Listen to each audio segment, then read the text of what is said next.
Good morning class. देखिए, इससे पहले के क्लास में आपको योजना आयोग के बारे में पूरा बता दिए थे। योजना पूरा पढ़ा दिए थे। योजना आयोग का गठन कब हुआ था? 15 मार्च 1950। केसी नियोगी जो थे इसके बहुत प्रथम संयोजक थे। रूस से इसे लाया गया था। पहली पंचवर्षीय योजना का मुख्य उद्देश्य क्या था? कृषि था। दूसरे का भारी उद्योग। कृषि तीसरे का स्थिरता, लेकिन चौपट हो गया। तीसरे के बाद आ गया योजना अवकाश। चौथा भी चौपट हो गया। बांग्लादेश संकट हो गया। जनसंख्या नियंत्रण करना पड़ा गया। पांचवी पंचवर्षीय 5 साल से पहले 4 साल में समाप्त हो गई थी। इसमें रोलिंग प्लान लाया गया था। फिर छठी पंचवर्षीय योजना जो था, इसमें हम लोग ने क्या किया था? आत्मनिर्भरता लाया था। और क्या क्या लाए थे? आधुनिकीकरण लाए थे। औद्योगिकरण की जगह पे आधुनिकीकरण लाए थे। ऐसे करते करते सारी हमने आपको योजनाओं के बारे में पढ़ा दिया था। उसके बाद आ गए नीति आयोग। जो आ गया, नीति आयोग का अध्यक्ष प्रधानमंत्री होते हैं। ये भी एक गैर संवैधानिक संस्था है। गैर संवैधानिक उसे कहते हैं जिसकी चर्चा संविधान में नहीं है। वो क्या कहलाता है? गैर संवैधानिक कहलाता है। तो नीति आयोग वगैरह तक बता दिए थे। हम लोग की अर्थव्यवस्था कमोबेश हमेशा से लड़खड़ाती रही थी। हम लोग जैसे आज़ाद हुए थे, ध्यान से समझिए, 1947 में हम लोग आज़ाद हुए थे। 47 से लगभग 77 तक, 1977 तक देश में एक ही पार्टी की सरकार थी, कांग्रेस पार्टी की सरकार। कांग्रेस पार्टी। देखिए, चलिए, 57 हो जाएगा 10 साल, 67 हो जाएगा 20 साल, और 77 हो जाएगा 30 साल। 30 साल तक देश में लगातार कांग्रेस का शासन चलता रहा। तो कांग्रेस को चुनाव जीतने में कोई ज्यादा तकलीफ नहीं होती थी। लेकिन पहली बार 1977 में जनता पार्टी की सरकार बनी और मोरारजी देसाई की सरकार बन गई। उसके बाद चुनाव में जो कंपटीशन चालू होने लगा, जिसका कोई हद नहीं। अब चुनाव में जीतने के लिए ये लोग कुछ भी करने लगते थे। तो किसी ने कह दिया कि हम ये बांट देंगे, हम वो बांट देंगे। इससे इकोनॉमी चौपट होने लगी। देखिए, फ्री में बांटना कोई गलत नहीं है, बशर्ते आपके पास रहना चाहिए। अब जैसे दिल्ली दिल्ली में देखिएगा, दिल्ली में बिजली फ्री है। दिल्ली में एजुकेशन फ्री है और बहुत बेहतरीन है। तो ऐसा नहीं है कि दिल्ली सरकार के पास पैसा नहीं है। उसके बजट बहुत बेहतरीन है। बजट को भी डबल किया गया, वहां से भी फ्री भी किया गया। तो जब आपके पास पैसे रहे तो कोई गुरेज नहीं है। जैसे आपके माँ बाप के पास पैसे हैं, आप नए कपड़े खरीद लीजिए फ्री में, क्या दिक्कत है? लेकिन पैसे ही नहीं है, उस स्थिति में करेंगे तो गलत है। तो देश में आप कोई भी चीज फ्री नहीं होता। एक तरह से समझिए तो आपकी इकोनॉमी अच्छी है तो आप सर्विस दे रहे हैं अपने लोगों को। लेकिन देश में क्या हुआ, धीरे धीरे 1980 के दशक के बाद जनता सरकार चुनाव जीतने के लिए कुछ बोल दी, और इकोनॉमी वो लोग संभाल नहीं पाते थे। अभी हमारे यहाँ महंगाई कौन सी कंट्रोल हो पा रही है? नहीं संभाल पाते थे। इसका नतीजा ये हुआ कि भारत का खर्चा बहुत ज्यादा बढ़ता गया। खर्च बढ़ते गया। इनकम आ नहीं रहे थे। भ्रष्टाचार बहुत भयानक थी। हर चीज सरकारी रहेगी। जहाज भी सरकारी। तो भैया, लखनऊ के लिए भी सरकार को एक जहाज खरीदना है। बनारस के लिए भी खरीदना है। पटना, कोलकाता, गुवाहाटी, जगह जगह पे जहाज खरीदने हैं। सरकार का खर्च बढ़ रहा है। ट्रेनें सरकार को ही चलानी है। हॉस्पिटल सरकार को ही चलाना है। प्रोडक्शन सरकार को देखना है। विदेश में व्यापार सरकार, हर चीज सरकार देखती थी। मोटरसाइकिल से लेके हवाई जहाज तक सब सरकार को बनाना था। इससे घाटा ये हो रहा था कि सरकार के पास करने की क्षमता थी नहीं। सरकार के पास भ्रष्टाचार भयानक भरे हुए थे, और सरकार के पूरे पैसे खर्च होने लगे। उस समय भारत के प्रधानमंत्री पीवी नरसिम्हा राव थे, और साल था 1991। 1991, 1991। पीवी नरसिम्हा राव, पीवी नरसिम्हा राव से नरसिंहा राव साहब थे। और उस समय वित्त मंत्री के पद पर थे ये मनमोहन सिंह, डॉक्टर मनमोहन सिंह। डॉक्टर मनमोहन सिंह बहुत विद्वान थे। तो पीवी नरसिंहा राव ने देखा कि भैया, ये आरबीआई के गवर्नर हैं। जैसे वो रिटायर हुए तो कहें कि आप हमारे पार्टी में आ जाइए, मिल के चला जाएगा पार्टी। 1991 में देश को अर्थव्यवस्था संभालते संभालते नहीं संभला, और महज 15 दिन का पैसा बच गया। कितने दिन का पैसा बचा था भाई? 15 दिन का पैसा बचा था। 15 दिन बाद हम लोग विदेश से कुछ भी नहीं खरीद सकते थे।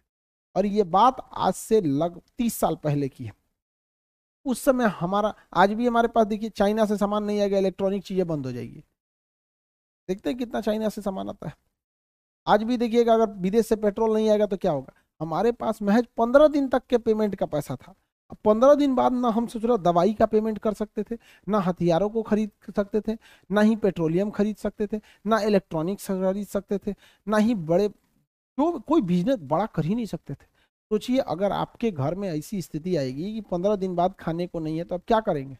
और हमारे देश में ऐसी स्थिति आ गई थी 1991 में। ये बहुत खतरनाक दौर था। भारत सरकार कहीं ना कहीं लोन लेने जाती थी। तो देखिए बाबू, दो तरह से लोन मिलता है, इस चीज को ध्यान से समझिएगा। एक मिलता है वर्ल्ड बैंक से लोन। ये वर्ल्ड बैंक से लोन काफी अच्छा माना जाता है। क्यों? क्योंकि ये आपके देश में विकास अगर है रहा है तो उसके लिए ये लोन देता है, विकास होता है उसके लिए लोन देता है। और ये ब्याज जो होता है ना, ब्याज ब्याज बड़ी कम लेता है और बहुत ज्यादा टाइम देता है आपको, 20 साल बाद देना, कोई दिक्कत नहीं है। जैसे भारत सरकार बुलेट ट्रेन बना रही है, उसने तो जापान से लोन ले रखी है। अगर कोई बड़े से शहर को बसाना है, आप वर्ल्ड बैंक से लोन ले सकते हैं। अच्छे कामों के लिए लोन ले सकते हैं। यूनिवर्सिटी खोलना है, एयरपोर्ट बनाना है, नहरें बनानी है। बिहार में बाढ़ आ रहा है, उस बाढ़ को रोकना महज 2.5 साल का काम है, लेकिन उस बाढ़ को रोका नहीं जाता है। क्योंकि रोकने के लिए, अगर बाढ़ रोक देंगे तो फिर कमाई कैसे होगी? हर साल बाढ़ के लिए 600-700 करोड़ रुपए, 800 करोड़ रुपए निकाले जाते हैं जनता में बांटने के लिए। जनता को कुछ देता नहीं है, सब नेता लूट लेता है। इसलिए बिहार का बाढ़ जानबूझ के कंट्रोल नहीं किया जाता है। तो अच्छे कामों के लिए पैसे कौन देता है? World bank. लेकिन जब आपकी बर्बादी के कगार पे आ जाते हैं, आप की अर्थव्यवस्था एकदम चरमरा रही होती है, तब उस समय मजा लेने आता है IMF. IMF, international monetary fund, कहता है कि बबुआ तुम बर्बादी के कगार पर हो, तुम्हारे अच्छे दिन नहीं आए हैं, तुम्हारे बुरे दिन आए हैं। कौन से दिन आए हैं? बुरे दिन आए हैं। तो बुरे दिन के लिए कौन आता है? आईएमएफ। और आईएमएफ में अमेरिका, जापान और ब्रिटेन जैसे देशों का पैसा लगा हुआ है। तो कहने के लिए आईएमएफ जो नियम बनाएगा वो अपने लिए बनाएगा, लेकिन ज्यादातर ये फायदा अमेरिका, ब्रिटेन जैसे देशों को करता है। तो जब बुरे दिन में आपके पास पेमेंट का पैसा नहीं रह पाता है, भुगतान नहीं रह पाता है, भुगतान का मतलब क्या होता है बहू? भुगतान मतलब पेमेंट, पेमेंट का पैसा नहीं रहता है, तो वो पैसा कौन देता है? आईएमएफ। आईएमएफ जो ब्याज लेता है ना, बहुत टफ ब्याज लेता है और आपको टाइम भी बहुत ही कम देता है। लेकिन करिएगा क्या, सबके साथ ऐसा प्रॉब्लम आ जाता है। अभी श्रीलंका के पास भी भयानक समस्या आ गया। ये ससुरा जब लोन देता है ना आईएमएफ, कई सारे शर्तें रख देता है कि आपको ये करना पड़ेगा, आपको वो करना पड़ेगा, तभी हम आपको लोन देंगे, ये देंगे। तो भारत सरकार के पास 1991 में ऐसी स्थिति आ गई। जब लोन लेने गए हम लोग यूरोपीय देशों से और आईएमएफ से, तो उसने कहा कि हम आपको एक ही शर्त पे लोन देंगे, आप भारत के अंदर विदेशी कंपनियों को भी आने का मौका दीजिए। विदेशी कंपनी को आप मौका नहीं देते हैं। तो भारत ने कहा कि हम अपने यहाँ प्राइवेट लोगों को मौके नहीं देते हैं, तो विदेशी को क्या देंगे? तो उसने कहा कि नहीं, आपको प्राइवेट लोगों को भी मौका देना पड़ेगा। आपके प्राइवेट आदमी की भी जहाज चलेगी, विदेशी की भी जहाज चलेगी, भारत सरकार की भी जहाज चलेगी, सबको बढ़ावा देना पड़ेगा, तभी हम आपको लोन देंगे। तो मरता क्या ना करता, भारत सरकार ने इसे चालू किया और यही भारत के विकास का सबसे बड़ा कारण बना। भारत सरकार को उस समय जो थी वो एलपीजी नियम लाई। क्या लाई? एलपीजी। एल से होता है लिबरलाइजेशन। क्या होता है? लिबरलाइजेशन। लिबरलाइजेशन का मतलब क्या होता है? देखिए, लिबरलाइजेशन का मतलब होता है उदारीकरण। लिबरलाइजेशन का मतलब क्या होता है? उदारीकरण। लिबरलाइजेशन का मतलब होता है उदारीकरण, मतलब सरकार थोड़ी सी नरम पड़ गई, कही कि ठीक है, हम विदेशी कंपनियों को भी आने का अनुमति दे देते हैं और भारत में काम कर रहे प्राइवेट आदमी को भी हम क्या करते हैं? अनुमति दे देते हैं। तो उदारीकरण हो गया, प्राइवेट को बढ़ावा दिया गया, प्राइवेटाइजेशन यानी निजीकरण हुआ। विदेशी कंपनियों को भी बुलाने का मौका मिला, ग्लोबलाइजेशन हुआ यानी भूमंडलीकरण यानी वैश्वीकरण हुआ। यानी 1991 में हमारी अर्थव्यवस्था में विदेशी कंपनियों ने, विदेशी देशों ने तथा आईएमएफ ने जो लोन दिया था कि हम 15 दिन के बाद अपनी अर्थव्यवस्था को खड़ा कर सके, बदले में उन्होंने हमसे एलपीजी करा लिया। एलपीजी मतलब लिबरलाइजेशन, प्राइवेटाइजेशन और ग्लोबलाइजेशन। सरकार ग्लोबल यानी विदेशी कंपनियों के साथ तथा प्राइवेट कंपनियों के साथ लिबरल रहेगी, लड़ाई झगड़ा भेदभाव नहीं करेगी, लड़ाई झगड़ा भेदभाव नहीं करेगी। सरकार ने यह शर्तें मान ली, लेकिन कुछ शर्त रख दिया। शर्त ये रखा कि कोई भी विदेशी कंपनी भारत में सेना का कोई सामान नहीं बना सकती है, अंतरिक्ष का कोई सामान नहीं बना सकती है, रेलवे नहीं खोल सकती है, वो आपका अंतरिक्ष कार्यक्रम को नहीं कर सकती है, पेट्रोलियम में नहीं कर सकती है। क्या बताइए, कोई विदेशी कंपनी का पेट्रोल पंप देखे हैं? नहीं देखे हैं। तो ये काफी स्ट्रिक्टली नियम लाया गया था 1991 में। भारत की अर्थव्यवस्था 1991 में पैसा मिला, तो भारत सरकार को जैसे पैसा मिला, भारत सरकार इमरजेंसी के चीजों को अपने यहाँ रख लिया। और भारत सरकार ने जैसे ग्लोबलाइजेशन किया, क्या किया, ग्लोबलाइजेशन किया। तो ग्लोबलाइजेशन जैसे किया कि भाई आप कार का फैक्ट्री डाल दीजिए, मोटरसाइकिल का डाल दीजिए, स्कूटी का डालिए, ट्रक का डालिए, बस का डालिए, बढ़िया बढ़िया वॉशिंग मशीन, फ्रिज, कूलर की फैक्ट्री डालिए। तो सर विदेशी कंपनियां धड़ल्ले से आई फैक्ट्री डालने के लिए कि भैया भारत में ये सब चीजें तो पहले से बनती नहीं थी, हम कमा के लाल हो जाएंगे।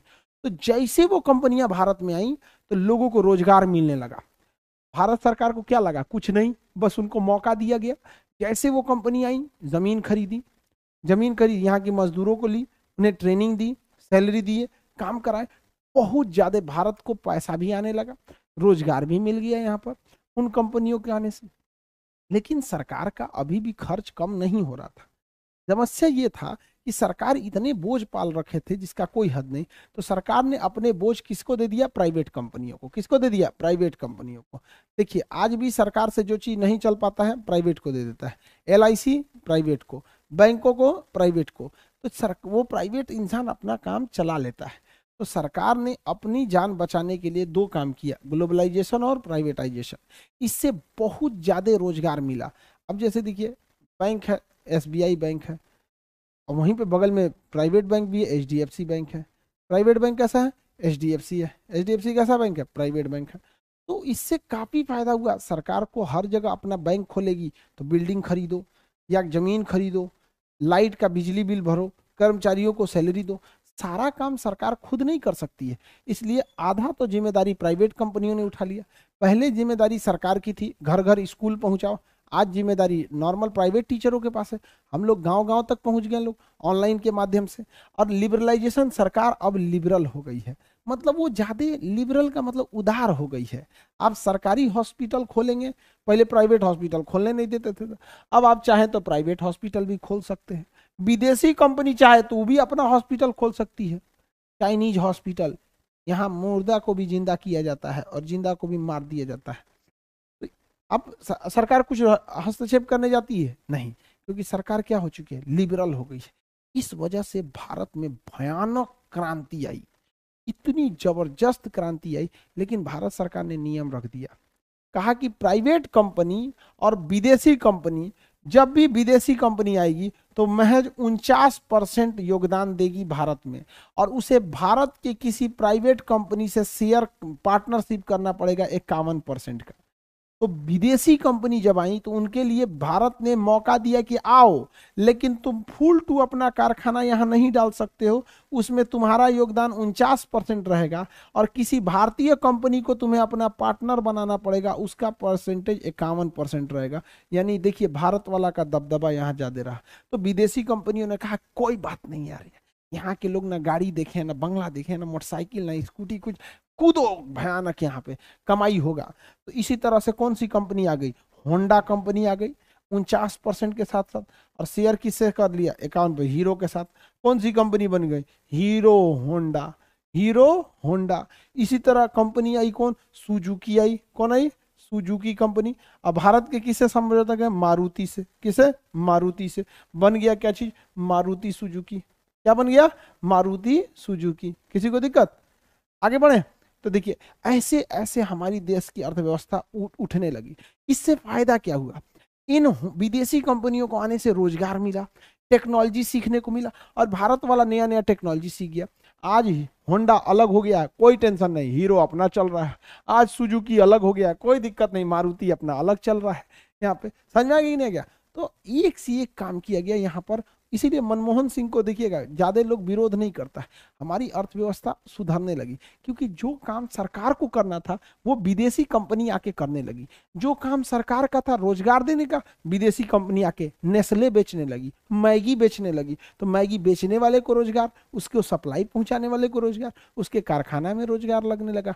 विदेशी कंपनी आई यूनिलीवर। कौन आई, यूनिलीवर। यूनिलीवर आई, टॉक गए, Tide, Surf Excel, Closeup, Fair and Lovely, Vaseline, ऐसा ऐसा क्रीम बना रहा है सब, मेकअप का सामान बनाने सब। आईफोन बना देता है सब नोकिया को। मेकअप में इतना दम है, समझ में आ गया कि नहीं आ गया। बहुत खतरनाक। तो जो काम सरकार का था रोजगार देने का, वो कौन करने लगे? विदेशी कंपनी। विदेशी कंपनियों को मल्टीनेशनल कंपनी कहते हैं, MNC, multinational company. Google India में एंट्री मार दिया, अमेजोन मारा, फ्लिपकार्ट मारा, विदेशी कंपनियों की होड़ लग गई भारत में, एकदम धड़ाधड़, बहुत जबरदस्त लग गया। तो भारत सरकार को कई सारे कामों में फायदा हुआ। प्राइवेट कंपनी आ गई, कंपटीशन हो गया, कंपटीशन के चक्कर में अपनी टेक्नोलॉजी को सुधारने में लग गया। उसने 2G लाया तो बगल वाला 3G लाया, तो ये आया 4G लाया, हुआ आया फ्री कर दिया। लो, कंपटीशन के चक्कर में धड़ल्ले से आने लगी। तो सरकार, जो भारत सरकार को जो पैसा खर्च करना पड़ता था जगह जगह, वो खर्च नहीं करना पड़ा। भारत सरकार टुकुर टुकुर देख रही है, हाँ उधर कारखाना लग रहा है, यहाँ ये लग रहा है। तो धीरे धीरे हमारी अर्थव्यवस्था अपने जगह पर आ गई।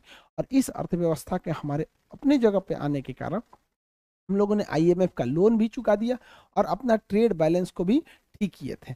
किसके तहत? LPG के तहत। किसके तहत? LPG। LPG किसने लाया था? तो लड़का मार देगा, ऑप्शन ए मनमोहन सिंह। यही हो जाएगा गलती। मनमोहन सिंह उदारीकरण के समय वित्त मंत्री थे, प्रधानमंत्री उस समय थे PV नरसिम्हा राव। अगर प्रधानमंत्री ही अनुमति नहीं देते तो क्या मनमोहन सिंह कर सकते थे? नहीं। तो उदारीकरण का जनक PV नरसिम्हा राव को कहा जाता है। इसे कहा जाता है, PV नरसिम्हा राव को कहा जाता है। लेकिन कहेगा कि उदारीकरण किसके दिमाग की उपज थी? मनमोहन सिंह के समय। किसके? मनमोहन सिंह के। उदारीकरण से बहुत ज्यादा फायदा हुआ। फायदा ये हुआ कि प्राइवेट कंपनियों को मौका मिला। प्राइवेट कंपनी हर चीज से मुनाफा कमाना चाहती है।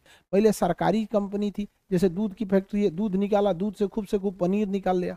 अभी वही प्राइवेट कंपनी को देंगे, A ग्रेड का दूध, B ग्रेड का दूध, C ग्रेड का दूध, उससे पेड़ा, उससे पनीर, दही, आइसक्रीम, 75 टाइप का बना डाला हुआ। तो भारत सरकार को काफी ज्यादा फायदा हुआ। किस चीज से? ग्लोबलाइजेशन और प्राइवेटाइजेशन से। और सरकार का अपना खर्च कम हो गया। सरकार का अपना खर्च क्या हो गया? कम हो गया। आज भी सरकार प्राइवेटाइजेशन कर देती है कि नहीं कर देती? धड़ल्ले से सरकार प्राइवेटाइजेशन करती है। उदारीकरण का मतलब क्या होता है? सरकार भेदभाव नहीं करेगी। सरकारी स्कूल खोलिए, प्राइवेट स्कूल खोलिए, प्राइवेट स्कूल खोल के अपना पढ़ाते रहिए। आप देखिए आजकल गली गली में प्राइवेट स्कूल खुल गया है, बस में भर भर ले आ रहे हैं सब, पढ़ा पढ़ा पहुंचा दे रहे हैं सब। गांव गांव में बस घुमा दिया है सब, भर भर ले आ रहे हैं सब, गांव में पढ़ा पढ़ा के भेज दे रहे हैं सब, जा पढ़ लिया। तो हर चीज में इससे फायदा हो गया। आप ये कहेंगे कि सर ये जो नियम आया 19, आप बताओ जो LPG आया 1991 में, ये सही था या गलत? इससे फायदा हुआ या लॉस? बहुत अच्छा था, इससे बहुत ज्यादा फायदा हुआ, लॉस तो हुआ ही नहीं इससे। लेकिन अगर यही नियम जवाहरलाल नेहरू 1947 में क्यों नहीं लगा दिए? यही नियम 1947 में जवाहरलाल नेहरू लगा देते और जल्दी हम लोग आगे बढ़ जाते। क्यों? सोचने वाली बात है। विदेशी कंपनियों को कहते तुम भी आओ निवेश करो, प्राइवेट कंपनियों को कहते तुम भी आगे बढ़ो। समझ में आइए? तो क्या होता? हम लोग और चौपट हो जाते। देखो कैसे, जब हम देश आजाद हुआ था ना, हम लोग इतने गरीब थे कि हमारे यहाँ फैक्ट्री लगाने का खुद किसी के यहाँ पैसे नहीं था। और अगर 1991 में LPG कर देते, लिबरल हो जाते, कहते प्राइवेट कंपनी तुम भी बढ़ो, ग्लोबल कंपनी तुम भी बढ़ो, तो क्या होती कि प्राइवेट, लिबरल होने से प्राइवेट कंपनी के पास पैसा ही नहीं था। उस समय देश आजादी से जस्ट हुआ था। ग्लोबल कंपनी आ जाती, विदेशी कंपनी भारत में, और भारत में अपने प्रोडक्ट्स को सस्ते दाम में बेच देती। तो भारत के लोग अपना कारखाना लगाते, नई टेक्नोलॉजी सीखते, इनका सामान महंगा होता, उतना अच्छा होता नहीं, लोग विदेशी कंपनियों को ही अपनाने लगते। धीरे धीरे विदेशी कंपनी इनके ऊपर हावी हो जाती और वही ज्यादा तक भारत में कब्जा कर लेती। कब्जा इन द सेंस क्या? उन्हीं का दबदबा हो जाता है।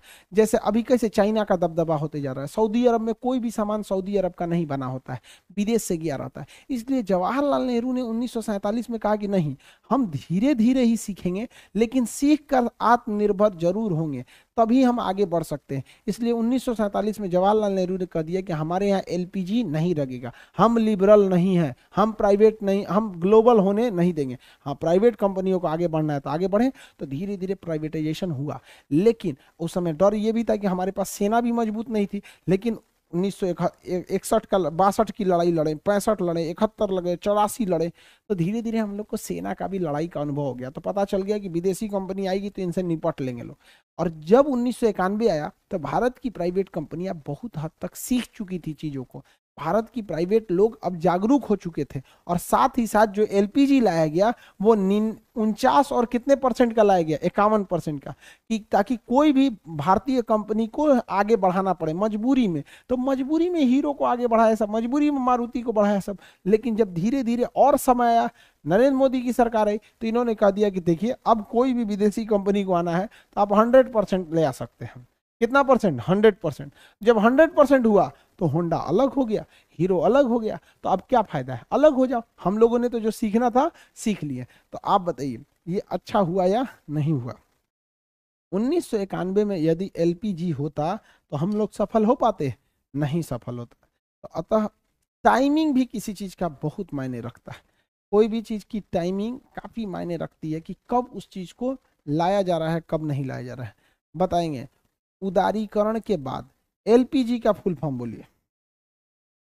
Liberalisation, privatisation, globalisation. Very good. Liberalisation, privatisation, globalisation, उदारीकरण का फॉर्मूला।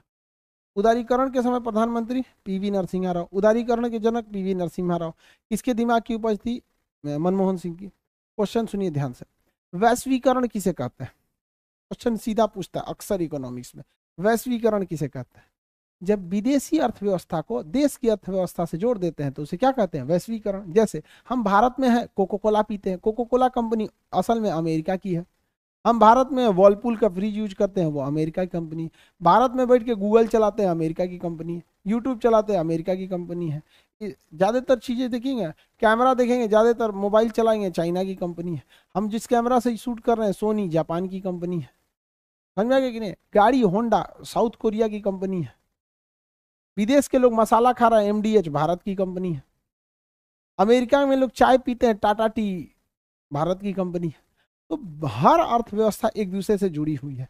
इसी जुड़ाव को कहते हैं हम लोग वैश्वीकरण या ग्लोबलाइजेशन। इसे भूमंडलीकरण भी कहते हैं। वैश्वीकरण को भूमंडलीकरण कहते हैं, अंग्रेजी में ग्लोबलाइजेशन कहते हैं। ये बहुत जरूरी है आपस में कनेक्ट करने के लिए। अगर कोई देश एक दूसरे से व्यापार के लिए कनेक्ट नहीं रहेगा ना, तो उसमें लड़ाई होने की संभावना बड़ा सिंपल रहती है। हम लोग अक्सर पाकिस्तान से क्यों नहीं लड़ जाते हैं? रीजन क्या है कि पाकिस्तान को भी पता है भारत से लड़ेंगे तो कई सारी चीज़ों का व्यापार बंद हो जाएगा। भारत को भी पता है कभी कभी हम लोग के यहाँ प्याज महंगा हो जाता है तो उधर से भी ले आना पड़ता है, या फिर कई रिलेशंस को भी देखने पड़ते हैं। तो वैश्वीकरण होना जरूरी है, बहुत जरूरी है। विश्व में इधर से उधर व्यापार का होना जरूरी है। ये बताइए अगर इस व्यापार में झोल हो जाए, इस व्यापार में कहीं धांधली हो जाए तो कौन देखेगा? तो उसके लिए बनाया गया विश्व व्यापार संगठन WTO। वैश्वीकरण में हो रहे व्यापार को देख रेख के लिए क्या करना पड़ता है? वैश्वीकरण। जैसे हम ही जिस बोर्ड पे ये पढ़ा रहे हैं ना, अभी कुछ दिन पहले लगभग 2 महीना पहले इस बोर्ड की इंडिया में शॉर्टेज हो गई थी, तो हमको वो बोर्ड ही नहीं मिला। हम वियतनाम से मंगाते थे, तो हम इसको सिंगापुर से मंगाए। पहले हमारा वियतनाम से आता था, अभी कहाँ से आया? सिंगापुर से। कोई टेंशन नहीं, सिंगापुर से आया बंदरगाह पे, बंदरगाह से आया यहाँ पर हब सेंटर पे, हब सेंटर से आ गया पटना। तो वैश्वीकरण से हर चीज जुड़ा हुआ है। प्राइवेटाइजेशन का मतलब ही समझते हैं, जब कोई भी चीज प्राइवेट। उदारीकरण का मतलब क्या होता है? लिबरलाइजेशन। उदारीकरण का मतलब क्या होता है?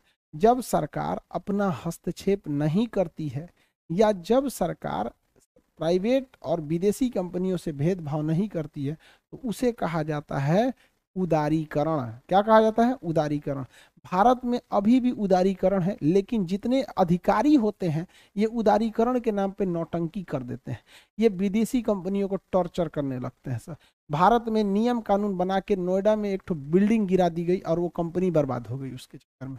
तो कई सारे मतलब अभी भी लिबरलाइजेशन की उतनी कमी है, बहुत हद तक सुधार नहीं है। विदेशी कंपनियों को भेदभाव होता है।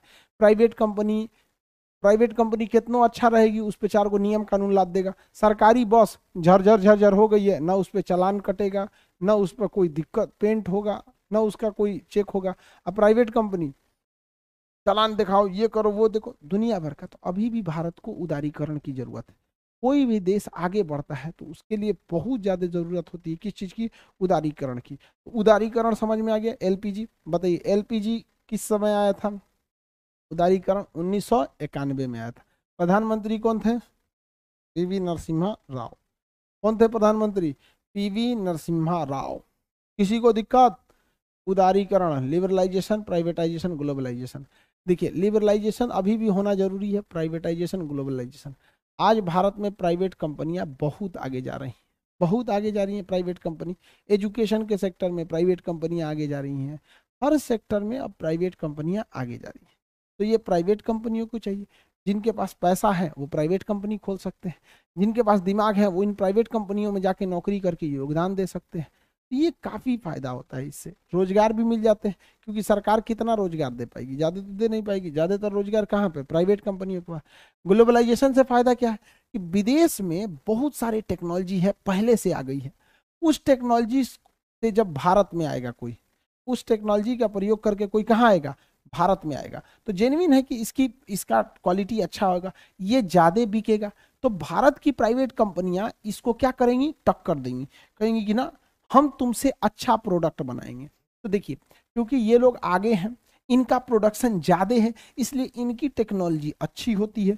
भारत में प्रोडक्शन धीमा है तो इनकी टेक्नोलॉजी पीछे होगी। आप कहेंगे नहीं सर, तब तो ये आगे निकल जाएगा, तो सरकार इसे आगे नहीं निकलने देती, इस पे 10% एक्स्ट्रा टैक्स लगा देती है। तो अगर इसकी टेक्नोलॉजी अच्छी है तो महंगा भी तो है, और इसकी टेक्नोलॉजी थोड़ा पीछे है तो सस्ता भी तो है। तो लोग कहते हैं अरे यार आईफोन लोगे तो 1 लाख रुपये तो लग रहा है नहीं समझे। तो सरकार भारत को, देखिए ध्यान से, भारत को चौपट होने नहीं देना है। अभी कंपनी कही हम विदेशी है तो लगा दिया, तो भारत सरकार कहता है तुमको ये नहीं देना है, नहीं देना चाहते हो कोई बात नहीं, आज भारत में कारखाना खोल दो। भारत में जब कारखाना खोलेगा तो जमीन भारत से खरीदेगा, मजदूर भारत का लोग लेगा, रोजगार भारत के लोगों को देगा, और कमाएगा तो टैक्स भारत को देगा। प्रॉफिट न ले जाएगा तो ले जाओ, समझ में आ गया कि नहीं आ गया। तो ये होता है। अब जैसे इलॉन मस्क अपनी कंपनी बनाए टेस्ला, क्या बनाए, टेस्ला। टेस्ला कंपनी की कार, इनकी कार थी 35 लाख की। इन्होंने सोचा कि कारखाना डाल देंगे चाइना में, कारखाना डाल देंगे कहाँ पे, चाइना में। और भारत में तो ग्लोबलाइजेशन है, ये है, हम ये भेज देंगे कार कहाँ पे, भारत में। 35 लाख में कोई भी खरीद लेता टेस्ला की कार, इलेक्ट्रिक कार। भारत सरकार ने कहा 100% टैक्स, जितना का कार है उतने टैक्स। अब लो ससुरा तो नहीं, 35 लाख का कार हो गया 70 लाख में, कौन खरीदेगा टेस्ला का। अब वहीं टाटा कंपनी अपना 10 लाख में कार दे रही है, टाटा दे रही है 10 लाख में, टेस्ला देगी 70 लाख में। तो नितिन गडकरी को फोन किया टेस्ला कि हमारा कार इतना महंगा काय कर दिए हैं, क्योंकि तो आप अपना कारखाना चाइना में काय डालें, चाइना में बेचिए, आप अपना कारखाना भारत में डाल दीजिए, हम जो एक्स्ट्रा 100% टैक्स दे रहे हैं नहीं लेंगे, आप 35 लाख में बेचिएगा। तो टेस्ला की कार अच्छी होती भी है, वो 35 लाख लायक होती है, लेकिन 70 लाख लायक तो होती ही नहीं है, कोई नहीं लेगा उसकी कार को।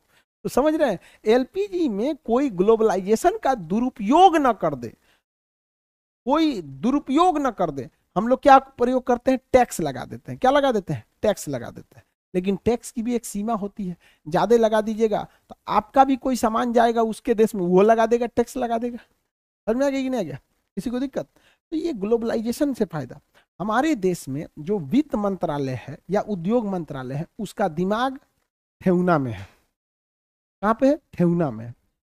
जो सामान चाइना में जिस रेट में मिलता है वो सामान वियतनाम में उसी रेट में मिलता है, तो हमें सामान वियतनाम से खरीदना चाहिए, चाइना से खरीद के लाते हैं। इतना समझ में आ गया कि नहीं आएगा। एलपीजी, तो आप एलपीजी को समझ में आ गया, इसमें और सारी चीजें हैं, इसको भी आगे आपको बताएंगे। योजना आयोग बता दिए, नीति आयोग भी बताई दिए यहाँ पर। अब कल 10 बजे से आपका इंडियन मैप भी चालू हो जाएगा। आज थोड़ा सा मेन स्टूडियो में, क्लासरूम वाले मेन जो था उसमें थोड़ा सा टेक्निकल प्रॉब्लम आ रही थी लाइव अपडेट होने में, तो हम स्टूडियो से ही क्लास ले लिए। तो अब आज इतना ही रहने देते हैं, आगे का क्लास कल करेंगे, ठीक है।